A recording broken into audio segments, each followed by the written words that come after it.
V.S. Naipaul was part of a new wave of post-colonial writers that came to prominence in the second half of the 20th century. He was born in Trinidad in 1932, studied in Oxford, and then came to work at the BBC before joining a vanguard of brilliant new young writers. I'm Shahida Bari, and this is Queen Mary, University of London, where I taught English literature for 11 years. So I've come into the Octagon Room, which was the original 19th century library. And if you look around, you can see statues of the great men of literature. More recently, the canon has expanded to include women and writers from around the globe. I could imagine V.S. Naipaul, who died in 2018, having a place in this room. In his lifetime, he won both the Booker and the Nobel Prize for Literature. He can capture simultaneous experience, the past and the present, and wishes and longings for the future in crystalline prose. He was way ahead of his age, both in terms of understandings of diaspora, in displacement, in migration. Unusually, he was equally lauded for his fiction, such as A House for Mr. Biswas, In a Free State and A Bend in the River, and his non-fiction, most notably The Middle Passage and The Enigma of Arrival. But he was dismissive of entire cultures, and he was violent to women, both in his books and in real life. He took a very dim view of people from the Caribbean, Black people and women. I can't think of one deep or complex female figure in Naipaul's writing. He's a snob. He's an elitist. If he doesn't think you're Shakespeare, you're nothing. He'd say things to wind people up, knowing that saying it would cause a lot of mischief. He was very dismissive and very condescending, and he had sort of these ideas about civilization, which were incredibly dated even at the time that he was writing. But should we continue to read V.S. Naipaul for his great skill as a writer, or dismiss him as no longer relevant?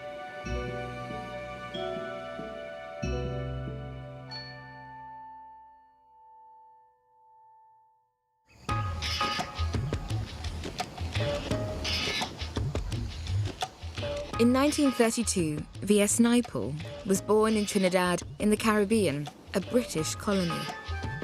I'm exploring how we read Naipaul in the 21st century, and I want to know if his birthplace can shed any light on his complex view of the world.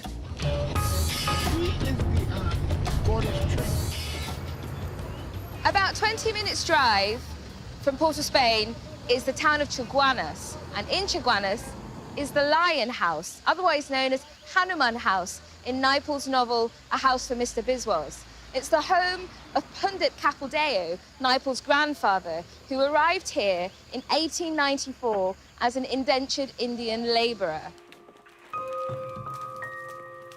Throughout the 19th century, following the abolition of slavery, the British government brought workers over from India to harvest the cotton, cocoa and sugar plantations. They wouldn't be paid wages, but they were to be compensated at the end of their tenure. They came here on the premise that they would work for 5 years and be given a plot of land to build their homes. Some of them did. Among the tumble-down timber and corrugated iron buildings in the high street at Arawakas, Hanuman House stood like an alien white fortress. The concrete walls looked as thick as they were, and when the narrow doors of the Tulsi store on the ground floor were closed, the house became bulky, impregnable, and blank. So this is the actual house that Naipaul was born in 1932. He was living here with his parents, his grandparents, his aunts and uncles, this enormous extended family. It would have been rambunctious and busy and noisy. You feel like it ought to have more of a grandeur, that it ought to be a museum, perhaps. But in another way, it has a kind of decayed colonial quality, which I think Naipaul was always writing about and lamenting too.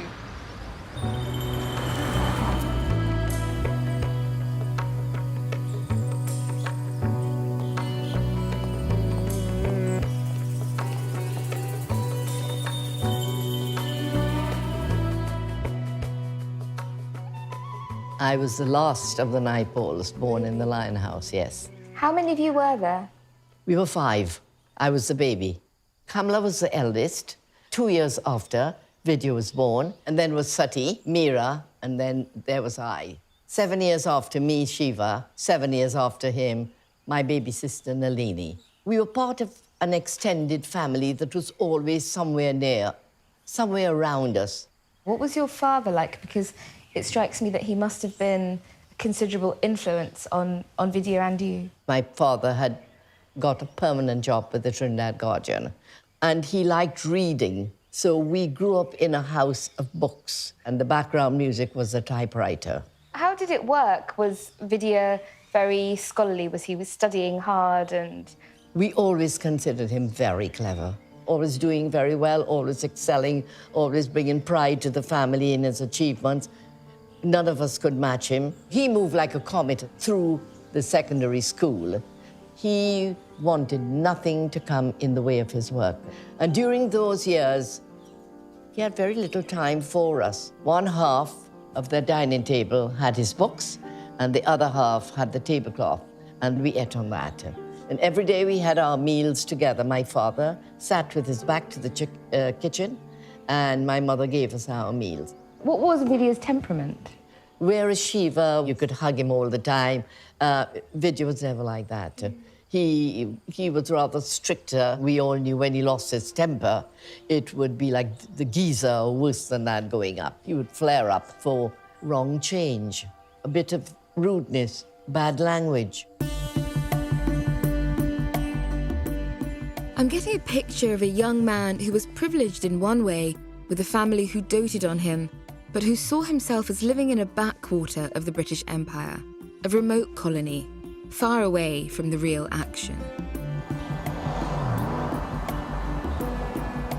This is Queen's Royal College, where Naipaul won a scholarship.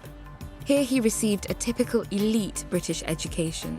Alumni include writer and historian C.L.R. James, the island's first Prime Minister, Eric Williams, and broadcaster Darcus Howe. This is the Trinidad and Tobago Guardian, the basis of the Sentinel, the newspaper that Mr. Biswas works for in a house for Mr. Biswas. It's also the newspaper that Naipaul's father, Sipasad Naipaul, worked for too. So I've come here to talk to Irving Ward, one of the editors of the newspaper, who might be able to give me a sense of what it was like in the 1940s. They would have worked in a building which is about 200 yards from here. It would have been a very small operation then, but of course it was the only newspaper in the country. At that time, their job was to tell what was happening in England for the English who were living here. So Naipaul's father would have been one of the few Indo-Trinidadian writers on a newspaper that was run by essentially white British proprietors. Correct. The paper was completely dominated by news out of England. And it is only when some kind of decision was made that, look, we have to tell Trinidad's story as well, that reporting on what was happening here. So at the time, they would have asked Naipaul to focus on what was happening in Chaguanas. He would have been one of the first journalists out of that region. And of course, he was telling their stories.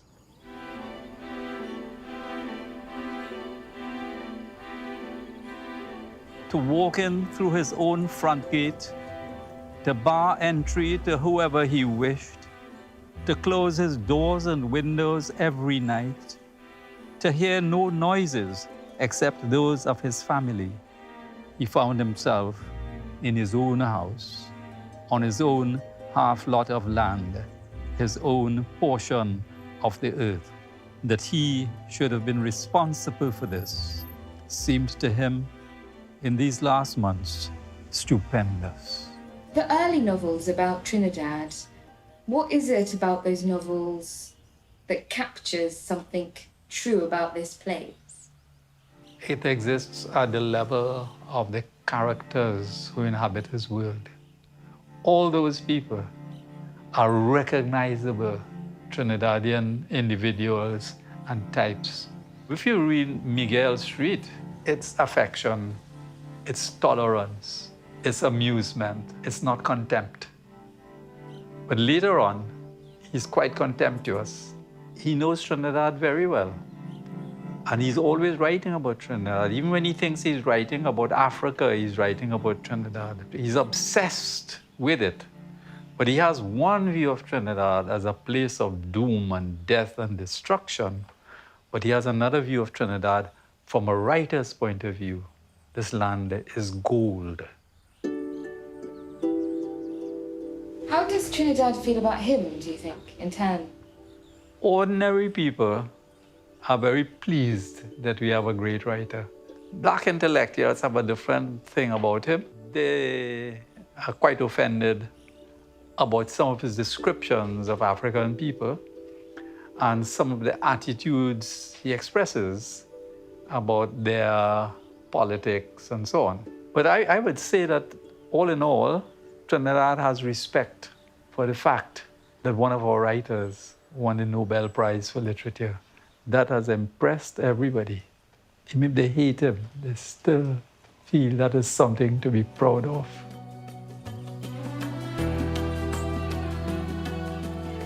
Ah, there he is. Ah.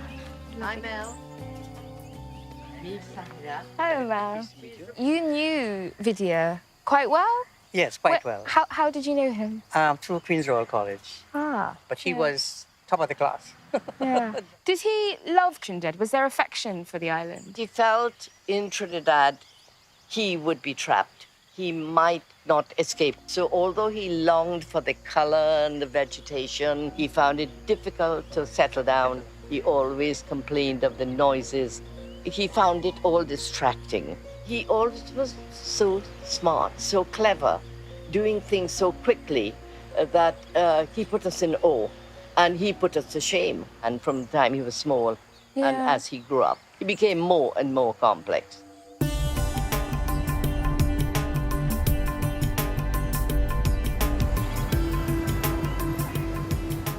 I'm going to see Andre Bagu, who is an author and a poet.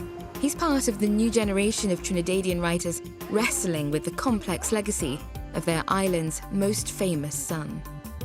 I have mixed views on V.S. Naipaul, and that's putting it mildly. I think Naipaul is incredibly complicated. On the one hand, he was incredibly talented. He was an astonishing stylist when it comes to how he handled his prose. You know, Naipaul is seen to some extent as a hero.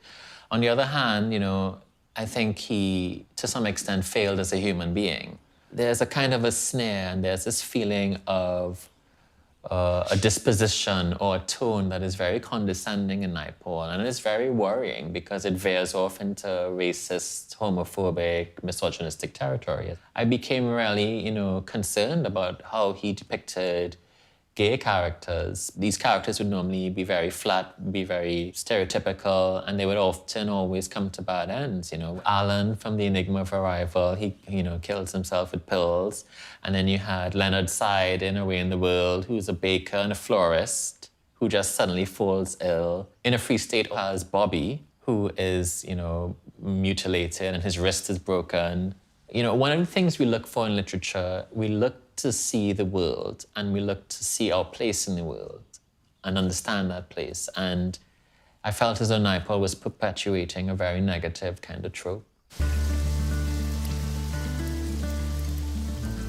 When he was still a teenager, he left the island of Trinidad. He was never to live there again, but it was the place he would always return to in his writing. Oxford is a city of dreaming spires, rivers, punters, and rain, it turns out today. When Naipaul won a scholarship in Trinidad, he chose to come to Oxford. There is a really beautiful, idyllic idea of Englishness in Oxford. I can see why he would want to come here, even on a rainy day like this. I saw myself as leaving the rather empty, barren place where I was born and rejoining the old world. It was as simple as that. Joining the real world again.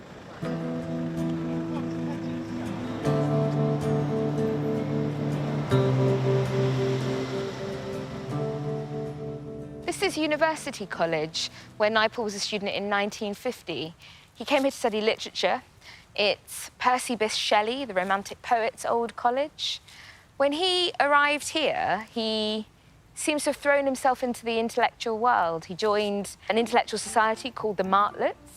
He wrote for the student newspaper Isis. His contemporaries were people like Michael Heseltine and Sir William Rees-Mogg, the editor of The Times, father of Jacob Rees-Mogg.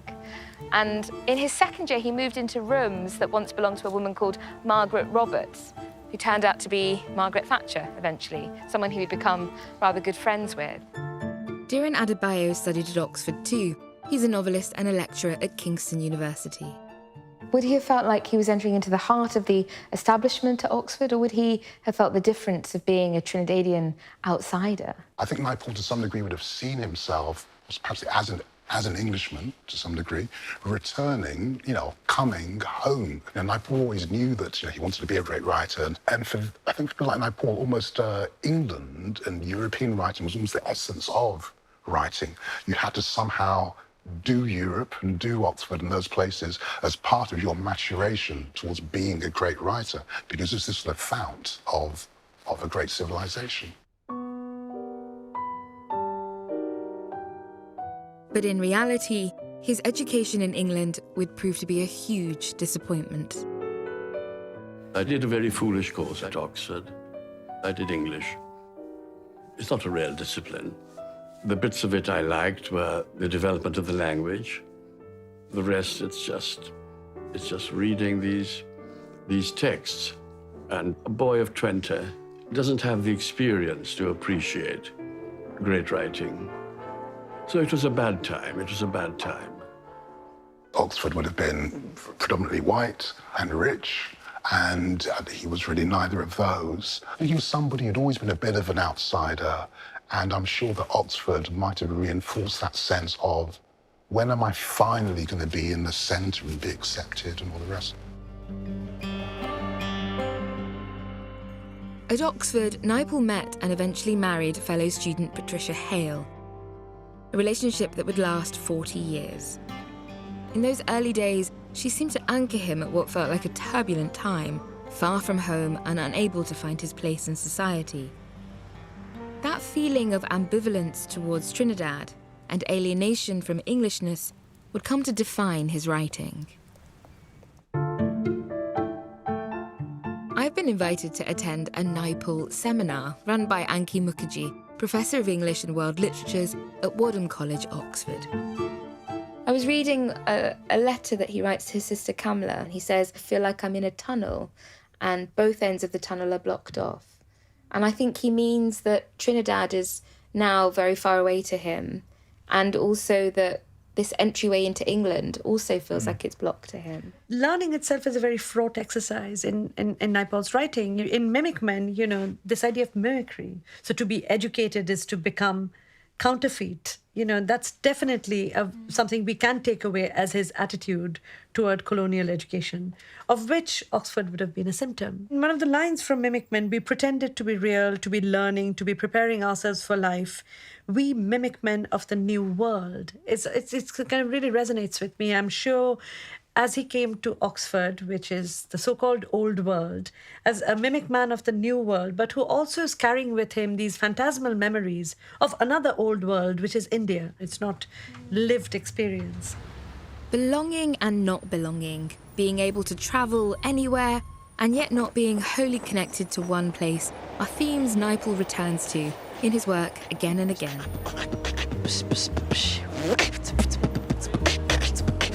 I'm meeting Shamim Ibrahim, a second-year student at University College, Oxford, Naipaul's old college. I'm ethnically Iraqi Arab. My parents are political refugees. I was born in France, in Paris, and I moved to London at a very young age. And those three identities have formed me into the person that I am, so much so where, like he feels sometimes like a nomad, I feel like a nomad, where you feel dislocated. There is no place where you feel this is truly home. Whatever background you're from, you have like these preconceived notions about what Oxford is. It's mystical, it's fancy, it's something that you're not a part of.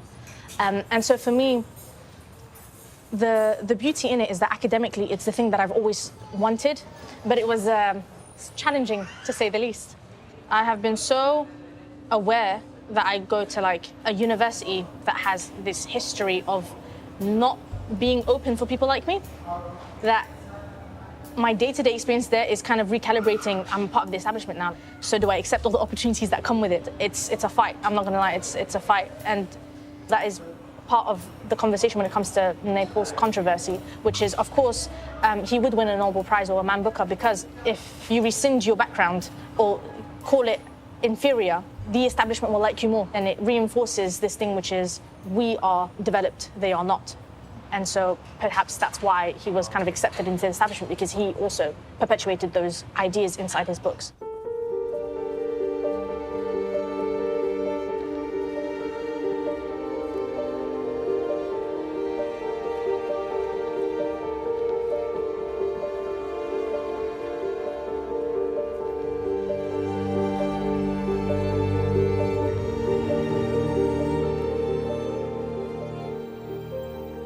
Oxford had been a disillusioning experience for Naipaul, but in 1954, newly married to Pat, he moved to London. London was still in its post-war recovery, but it was an increasingly international city, and Naipaul was about to join an emerging group of new, young Caribbean voices.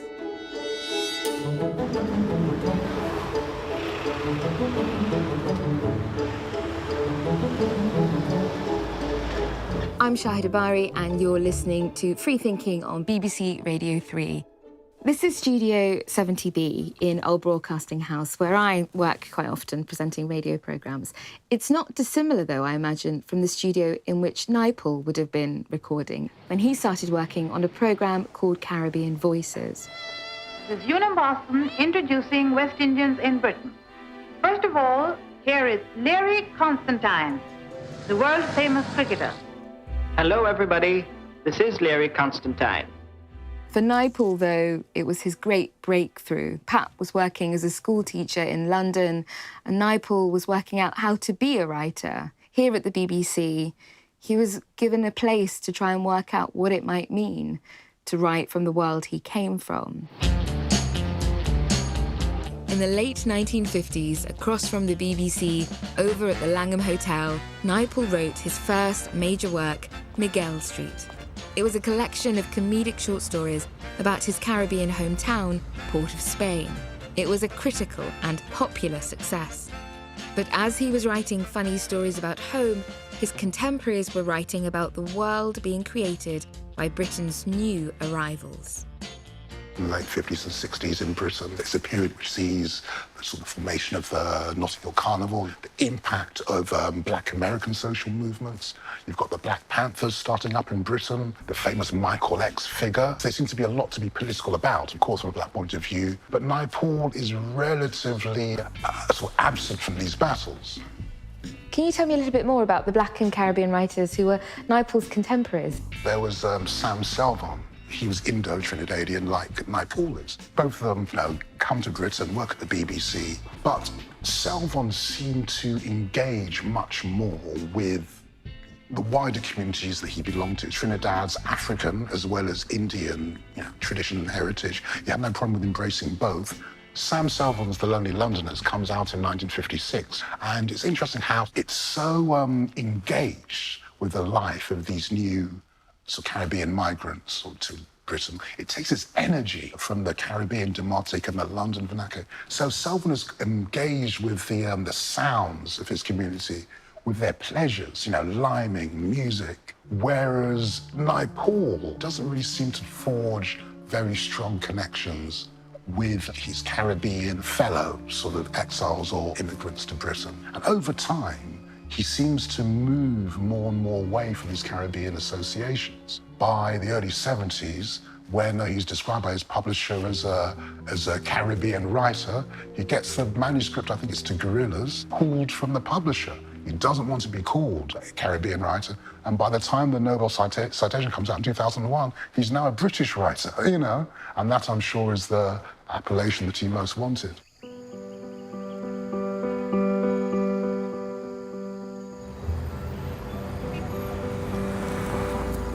At various times in his life, Naipaul has been disparaging about his island roots. Trinidad is unimportant, uncreative, a dot on the map, he said.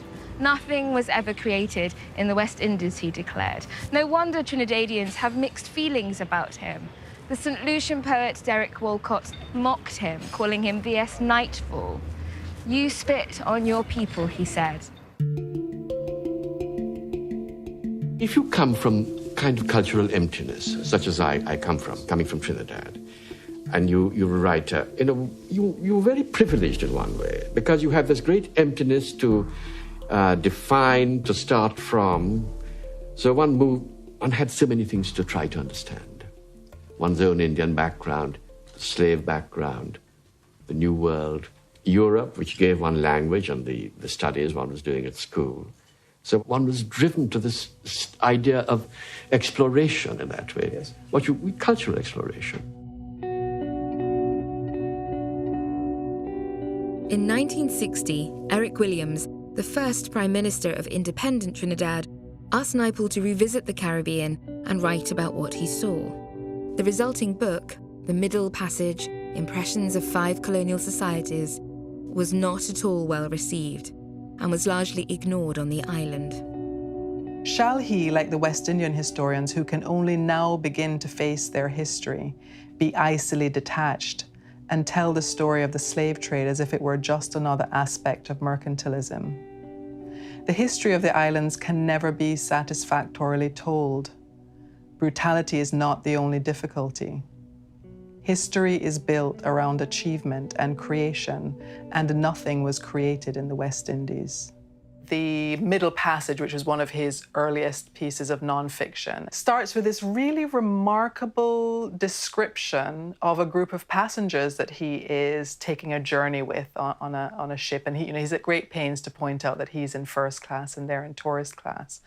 But there are all these descriptions of Black West Indians who he refers to as Negroes, and they're quite grotesque descriptions. They are generalizations that I find wholly lacking in any kind of empathy or recognition of common humanity. The writing itself is infected with this kind of contempt and lack of regard.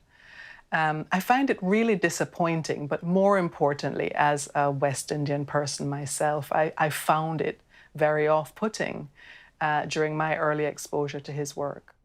In 1979, Naipaul wrote the Booker shortlisted novel A Bend in the River, set in an unnamed African country in the years following independence. I want to know how today's writers view Naipaul's vision of Africa.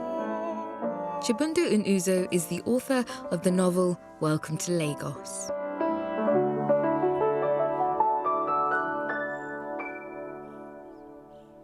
When did you first read Naipaul? I read him for the first time when I was 19. And I started with A Bend in the River. And I read it, and I had a very visceral reaction to it. I think that's the only way to describe it. I was definitely very intimidated by the prose, but I was also very angered by the content of what I was reading. Because I've never seen someone that can travel with their eyes closed. So, he's gone to this country, and all he can say is the toilet wasn't working, it wasn't flushing. And you're like, you've devoted a lot of time to the plumbing. And a lot less time to sometimes a wider view. Because he's not a white person, he can now say all these very old, very sort of racist views. And it's like, yes, it's sort of language so beautiful, but views so narrow. I think in A Mask of Africa, he says that Africa has no idea of its history, no idea of its past. What do you think of that sentiment? Nothing original. And he was very dismissive and very condescending. And he had sort of these ideas about civilization, which were incredibly dated, even at the time that he was writing it. So sometimes when Naipaul is sort of held up as this original thinker, I'm like, no, there've been Western philosophers circling this same tripe for generations. Why do you think Naipaul saw the world that way? Why did he see Africans in that way? I think he had those views because he was a colonial.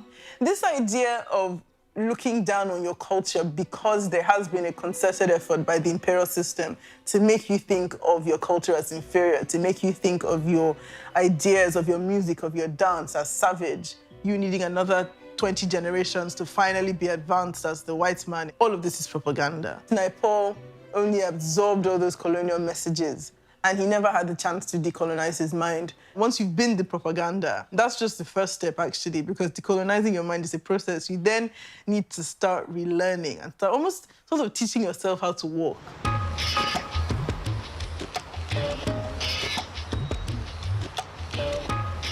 I'm off to meet Professor Homi Bhabha of Harvard University, an English scholar who writes about the interplay between race, identity, and nation.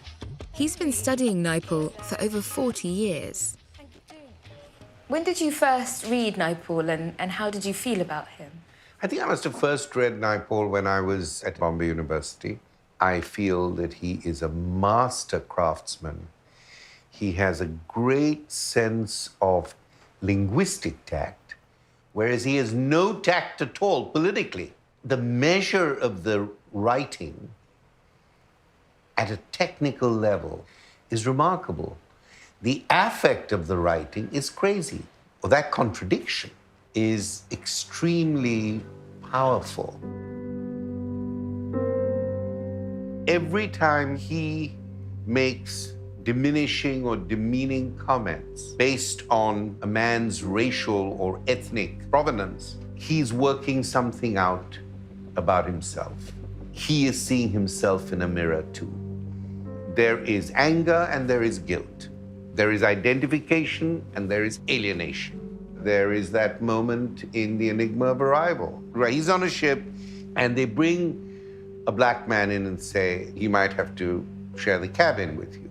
And he shows this revulsion, and then he sort of turns it around to say something like, what really upset me was they thought they would put these two blackies together.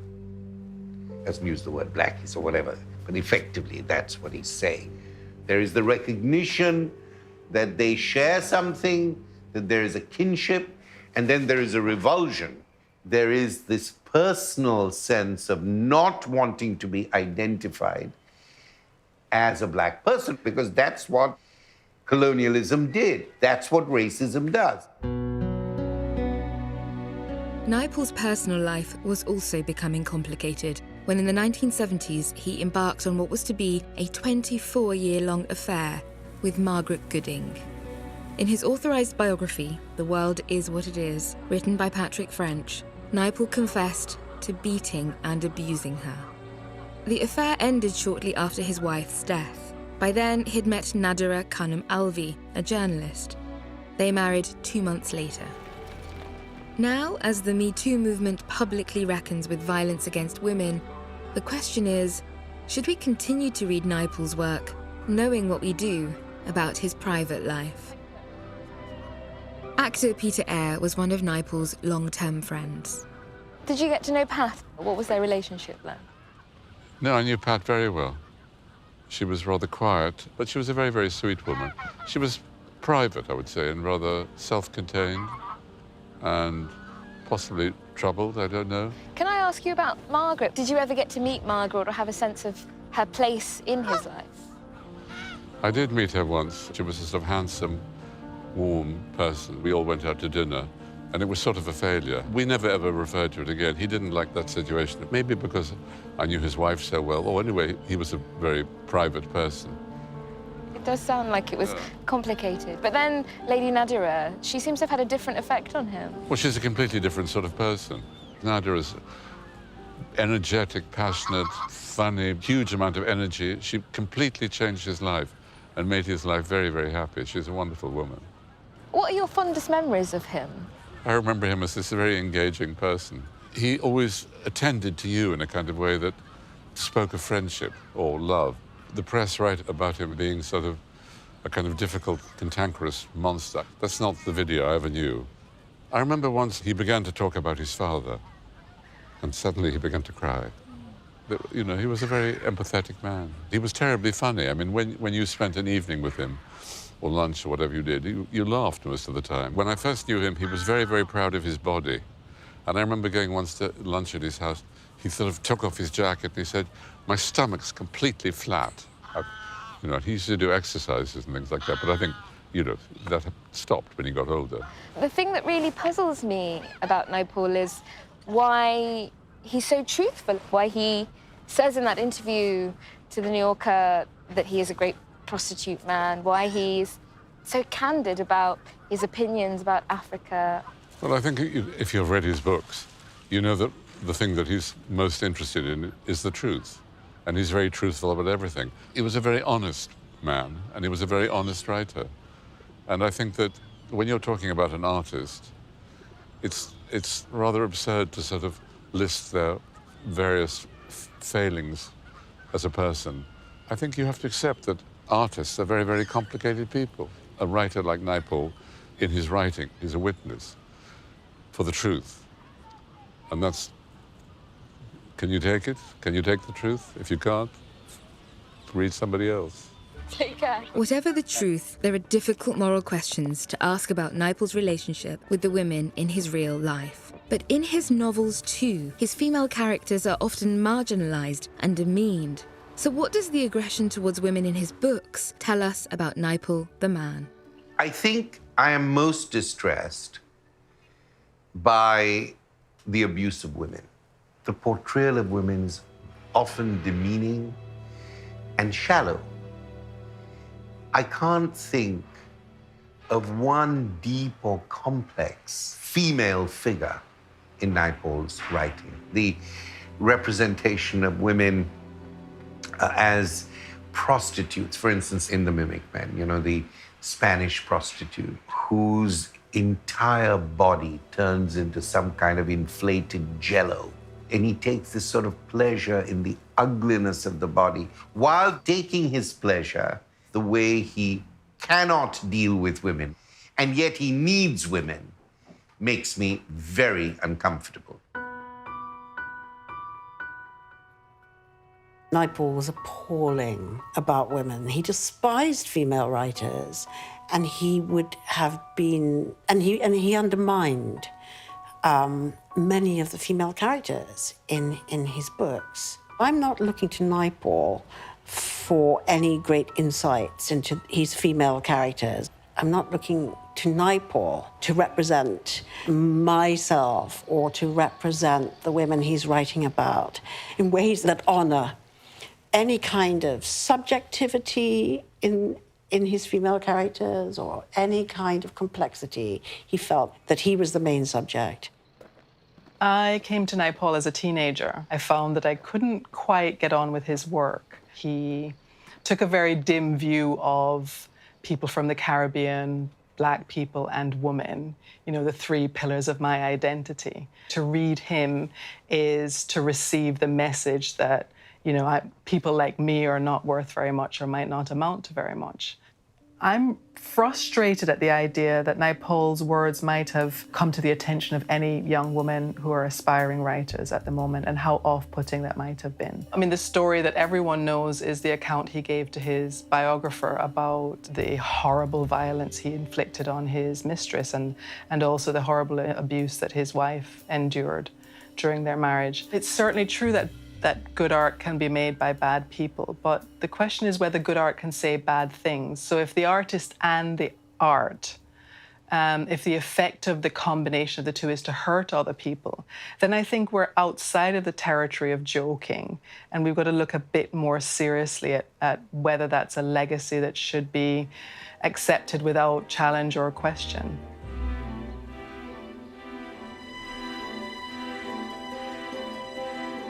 Can someone so morally compromised still be brilliant? Naipaul is always very difficult. He's very crabby. He's very sort of, in a way, unlovable. Till you chance upon the prose. You have people who hate Naipaul, most of whom haven't read Naipaul, and others who think, well, yes, he is kind of very curmudgeonly, you know, he's unlikable, but he's also writing these genius novels. If you had to step back from my overwhelming love of Naipaul, he is in many ways, you could read him as a native informant, someone who's telling the world what the Caribbean is like. You could see him as somebody who's an apologist for empire. This is another allegation that's leveled at him. Some of the novels have a great deal of violence towards women, such as Bend in the River, misogynist attitudes. He can come across as a pure, unreconstructed sort of racist in some of his non-fiction writing. What's it like teaching Naipaul, bearing in mind some of his more problematic attitudes? The shelves of my library at home and my office would be empty if I were to kind of subject my authors to any code of conduct. Think about T.S. Eliot, the virulent anti-Semitic, misogynistic, racist attitudes.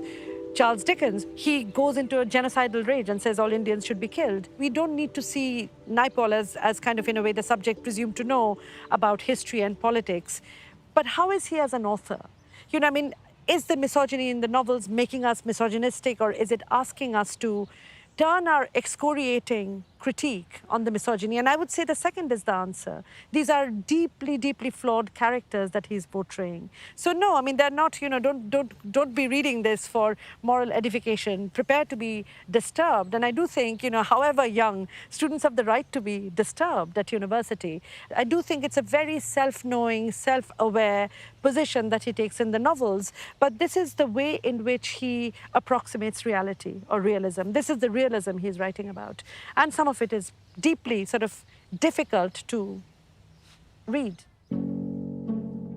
Through my writing, I've learned a lot about myself, and I've learned a lot about the world, and one is trying continually with each book to come to some sort of reconciliation with certain difficult truths.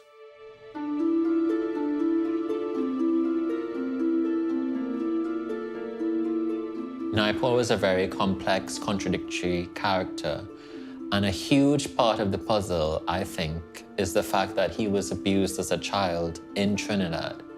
I think Trinidad for him was a trauma. That story about childhood abuse is mentioned in the authorised biography by Patrick French. So Naipaul seems to have wanted that information to be in the public record, and I wonder why. He certainly didn't contradict a lot of it, and I think the Patrick French book is quite long, it's quite voluminous, and when it first came out, everyone ignored, I think, the child abuse. It's just one page in this 500-page book. He said, I myself was subjected to some abuse. I was corrupted, I was assaulted, it was an outrage. I was always coerced. And then he said, after an assault, one is very ashamed. The abuse, it went on for about 3 or 4 years. The book also says, he had never spoken to anyone about it before speaking to his biographer. So all of those factors make me think that this was not something that was trivial. I don't think his child abuse excuses or justifies some of his later behavior. But I think we cannot deny that his was a persona that was not inconsistent with someone manifesting the signs of child abuse.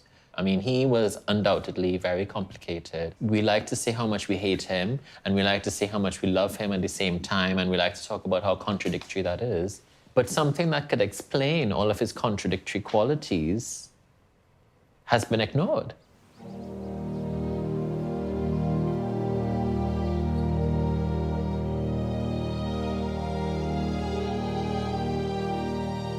In the 1970s, Naipaul's friends secured him a cottage in Wiltshire, where he wrote The Enigma of Arrival, a novel about alienation, belonging, and England. Part fiction, part autobiography, in many ways it was the precursor of what would be a new literary genre, autofiction. I went for my walks every afternoon. I finished my book. The panic of its composition didn't repeat in the revision. I was beginning to heal, and more than heal. For me, a miracle had occurred in this valley and in the grounds of the manor where my cottage was. In that unlikely setting, in the ancient heart of England, a place where I was truly an alien, I found I was given a second chance, a new life, richer and fuller than any I had had elsewhere. And in that place, where at the beginning I had looked only for remoteness and a place to hide, I did some of my best work. He was happy and rooted in Wiltshire for some time. In The Enigma of Arrival, he is writing autobiographically. He seems to be wounded in some way and writes about the comfort of the English countryside, which is alien to him, but which becomes a huge solace. Naipaul says that it was when memories ceased to wound him that he could begin to write about Trinidad. The past began to fall into place. It's as if he can begin to access memories that will begin to form the books that will make him a great writer. As a stylist, he can capture simultaneous experience, the past and the present, and wishes and longings for the future in crystalline prose. Naipaul spent much of his career travelling in and writing about Africa, Asia, and Latin America. He was always intrigued by differences, but it's clear that he didn't think all cultures were of equal merit. Was he right to make these judgments? I have no unifying theory of things. To me, situations and people are always specific, always of themselves. That is why one travels and writes, to find out. To work in the other way would be to know the answers before one knew the problems. What are your fondest memories of him? Because I know you were quite close. We had very good times together. We had, and we talked a lot. He would say, I'm not fond of poetry, I don't understand it. Tell me about it. So we'd read some Wordsworth or some Tennyson together. He said, that's rather nice. That's rather nice. Why don't you tell me about the passage you read? Yeah, I've chosen this one because it illustrates about 10 things about Vidya.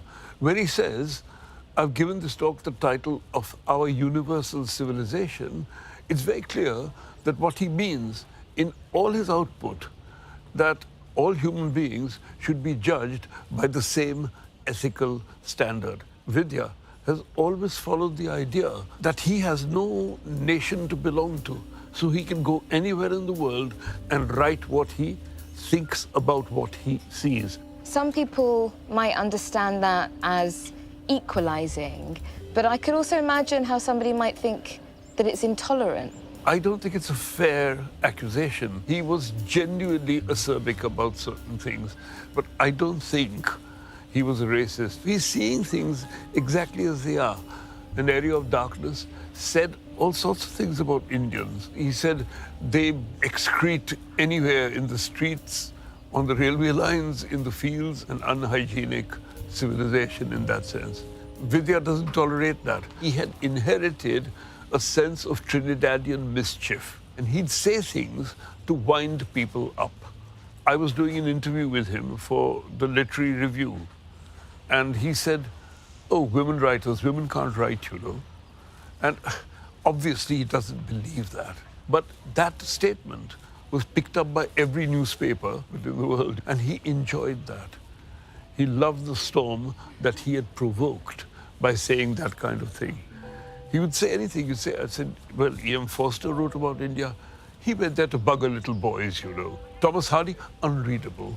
He said to me, Jane Austen is pure gossip. He would say that, having judged that truly, and knowing that saying it would cause a lot of mischief. You make an assessment of the whole civilization. Is it going somewhere? Is it wounded? Is it backward? That's a very large ambition, isn't it? Yeah. To make judgments on civilizations. Well, probably backwards. It isn't probably such a large thing to say people are backward. Probably it's a rather impatient thing. And what do I mean by backward? I mean parasitic. I mean uncreative. I mean societies where people are ruled by ritual and there's no mind, obviously, at work. And I live by the exercise of the mind. I love the mind. I cannot pretend that I don't have a mind and that my life is not the life of the mind. I cannot go to an ashram and pretend I am melding into the infinite. I cannot do a tribal dance with any conviction. One of the important things to understand about Naipaul is that he was absolutely a snob, you know, a sort of cultural snob. In fact, he wrote an essay entitled What's Wrong with Being a Snob? And, you know, he's an elitist. Naipaul thinks he's good, he's Premier League. If he doesn't think you're Shakespeare, he doesn't really want to know you. You know, Naipaul is somebody who obviously believes in hierarchies. You've got to be good, you know? If you're not good, you're nothing. And you deserve to fall away for your culture to die. He won a Booker Prize for In a Free State in 1971, and A Bend in the River was shortlisted for the Booker. How do you feel about the fact that he was so celebrated and lauded by the literary establishment? No, as I said, I don't have any problem with Naipaul's work being lauded in the sense that, you know, I can't fault his prose, you know, and so there is a technical mastery that he has of the language. My problem with Naipaul is that it's important that he's not read in isolation. It's important that he's not the most venerated voice that is talking about the post-colonial situation in Africa. So, for example, you take A Bend in the River. You cannot read A Bend in the River without reading Chinua Achebe's A Man of the People, because he's looking at the post-colonial context and saying the roots and seeds of destruction were sown by the Europeans beforehand. So it's not, oh, see what happens when you give Africans power. They can't run anything. Of course, we were running things before Europeans arrived, you know. They interrupted a society that was existing, that was thriving, that was producing art and culture. Naipaul had a complicated relationship with India, his ancestral home. His later works concern themselves with the subcontinent, in particular Hindu nationalism. I'm meeting historian William Dalrymple. I'm hoping he can explain to me some of Naipaul's views about India and the Islamic world. I want to ask about your relationship with India, because that must be something you've had to think about as a white British man writing about Indian history. And I wonder if Naipaul ever had pause about whether he had the right to comment on other cultures in the way that he did, bearing in mind he was born in Trinidad. I think we had different problems. My problem in the sense is that I come from the old colonial power, and I constantly got to persuade people that I'm not coming with pro-Raj colonial views. Naipaul had a different problem in that I think India is disdainful often of the Indian diaspora. He was regarded as a slightly right-wing figure who didn't understand India, who'd come from the Caribbean, who'd made it in the metropolis, but was not Indian, as far as Indians were concerned. Naipaul looked in a detached way at the world from a position of superiority. And I don't think Naipaul ever was really taken seriously in India until he won the Nobel Prize. And India claimed Naipaul latterly, and he was a pioneer. His success made Rushdie possible, made Amitav Ghosh possible, made Vikram Seth possible. He sees Islam as the enemy. He sees Hindu civilization as something golden and wounded and destroyed. His attitude to Islam was pioneering. I don't agree with it. I think it's wrong, and I think it's bigoted, and I think it's ignorant, and I think it's the least true of his writing. But he talked about many of the things that became much talked about after 9/11, which is why he got the Nobel Prize. He was way ahead of his age, both in terms of understandings of Islam, in understandings of diaspora, in displacement, in migration. All these things are very fashionable now. He was doing 70 years ago. I think there's a great admiration for Naipaul, the writer, as if you could separate somehow the formal attributes from the ideological and affective responses. But the truth of the matter is you can't.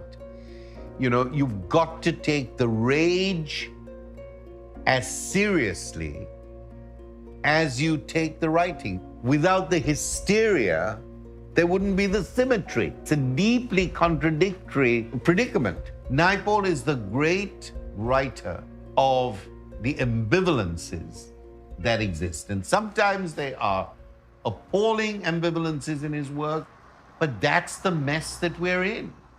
And Naipaul is a great magician of messes. He's a great conjurer of contradictions. I wouldn't cancel him because I found something about his private life that I didn't like. You don't throw a book off the shelf because of the author's personal life. And I say this because the entire Western canon will probably end up in the bin.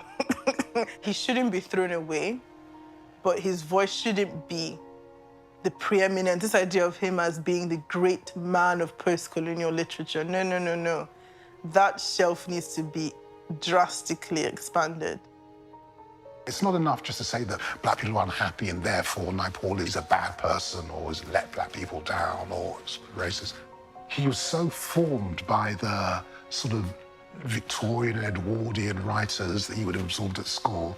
I suspect he kind of believes that some races are better than others and deserve to be more respected. Naipaul had a level of immunity around him when it came to how he wrote about race because he was brown himself. And of course that protected him from harsher criticisms that there might have been of him, certainly if he were white. I don't think that it's at all an intelligent attitude to say that because you disagree with the writer or because you regard a writer's views as repugnant, therefore you must not read them. Quite the contrary. I think, unless you read writers that you disagree with and challenge you, there's no point reading. It shouldn't be an echo chamber echoing your own thoughts and confirming your own prejudices. It should be something that challenges you, that makes you learn, that makes you grow, that makes you confront the wider world. And Naipaul does that brilliantly. When you think of his politics like the misogyny, the homophobia, and you ask, well, could a writer like Naipaul exist today and be successful? I think the answer is no. I don't think they could be up for a Nobel Prize, It's fairly easy to see him as still being vital to our literary tradition. On the other hand, he's a figure of the past. So, even in that respect, he's a contradiction because he's relevant and irrelevant at the same time. Growing up in colonial Trinidad, Naipaul inherited hierarchical views about race and nation, and those views might have made him have mixed feelings about himself. And while his peers were joining anti-colonial movements, he turned his back on them and his home. He travelled the world instead, and the books that he wrote from those places are full of his curiosity and his prejudices too. He didn't always see the world kindly. Perhaps that means we turn away from Naipaul's work. Or maybe we could try to understand the traumatic experiences that shaped him. Not to condone those things, but rather to see him in all his contradiction and complexity. A whole new generation of novelists are writing about their transnational experience with confidence and freedom. I think Naipaul might have envied them that. Despite being at the centre of the literary establishment, I don't think he ever overcame that feeling of deracination, of being uprooted. He once said of himself that he was a man from another hemisphere, and that sense of the ruins of empire, of people and their placelessness, well, that is everywhere in his work. And maybe that's why he seems to matter to us, even now.